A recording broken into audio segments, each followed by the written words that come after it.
Oh, it does. It's everything that comes in goes out.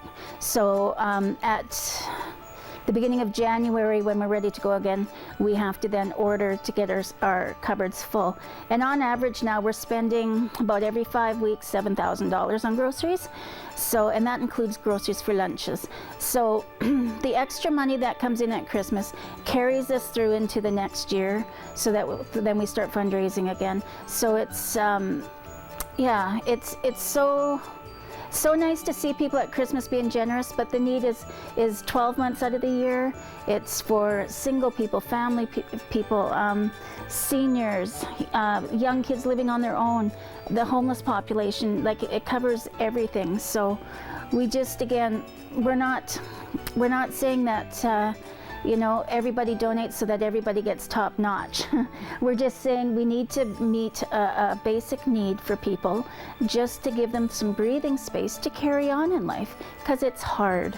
It's so hard to know that at the, you know, 15th of the month, you have no money left, but you still have 2 weeks left.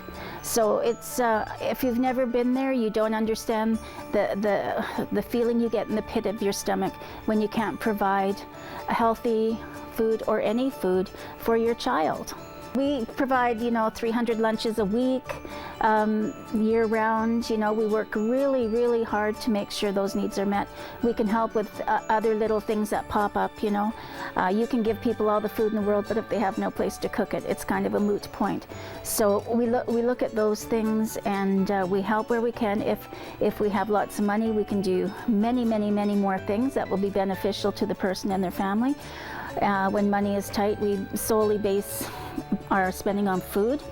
But you know, with the goodwill of the greater Castlegar area, we can do so much more for so many more. And it's, again, just meeting basic needs, but it's so important when you're living below the poverty line, that somebody out there recognizes it, understands it, and connects with you. Because what we hear most is that poverty is tough, but not having that community connection is even tougher. They are challenges that people that live in poverty face daily, year after year, regardless of the inflation going up.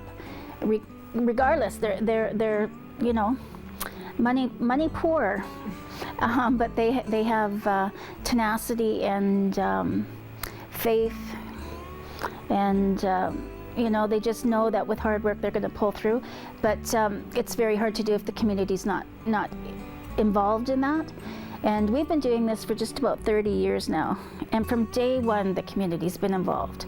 And they have, oh man, some years they've given us so much, it's been so overwhelming that I'm just a bawling heap in the corner, you know. And some years it's been very, very tight.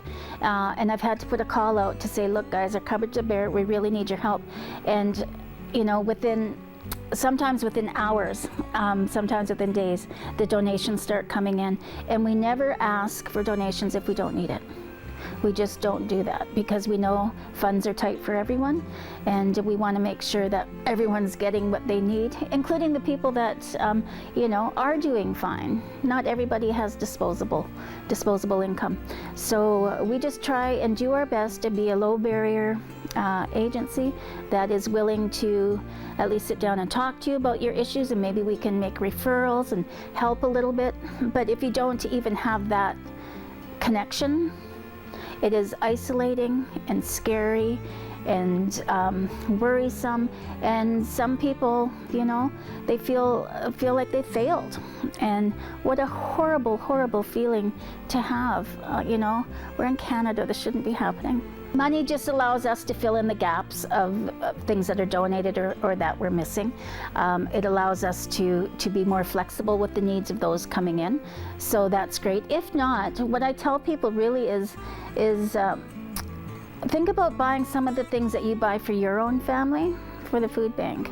They like tuna and salmon and peanut butters and jams and hot chocolates and, you know, the good craft KD, you know, soups and beans and lentils. We have more international students coming to us, so we are faced with a with some cultural diversity in how to service them in a way that's appropriate, and we're struggling with that.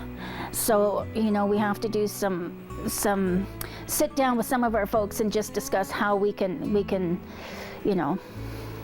make sure that we're attending to their needs with what they need versus what we think they should have. And that's an important thing to do every year, to talk to your clientele. So yeah, money goes a long way. If you can only donate a couple of cans of soup, that's perfect too.